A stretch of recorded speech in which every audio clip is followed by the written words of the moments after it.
இந்த யுத்தம் என்னுடையது. கர்த்தர் உங்களுக்காக யுத்தம் பண்ணுவார். நீங்கள் சும்மா இருப்பீர்கள் என்றான். யாத்ராகமம் 14:14. மனிதர்கள் உன்னை தவறாக புரிந்து கொள்ளும்போது, உடனே நீ உடைந்து போய்விடுகிறாய். உன் நிலைமையை எடுத்துச் சொல்லி புரிய வைக்க நினைக்கிறாய். உன்னைப் பற்றி சரியாய் புரிந்து கொள்ளாததினால், ஜனங்கள் உனக்கு விரோதமாக எழும்புகிறார்கள் என்று நினைத்துக் கொண்டிருக்கிறாய். ஆனால் அவர்கள் உன்னை நன்கு புரிந்து கொண்டதினாலே உனக்கு எதிராக நிற்கிறார்கள்.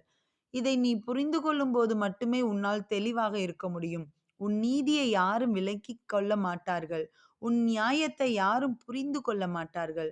நான் ஒவ்வொருவரையும் சந்தித்து உன்னுடைய நீதி நியாயத்தை விளங்கச் செய்வேன். உனக்கு விரோதமாக சத்துரு யுத்தம் செய்ய நினைக்கும்போது மனம் பதறாமல் அமைதியாயிரு. நான் உனக்காக யுத்தம் பண்ணுவேன். நான் ஜெய கர்த்தர். ஆகவே சீக்கிரமாய் உனக்கு வெற்றி தருவேன். ஜெபம். பரிசுத்த பிதாவே, நீர் எனக்காய் யுத்தம் செய்து என் நீதி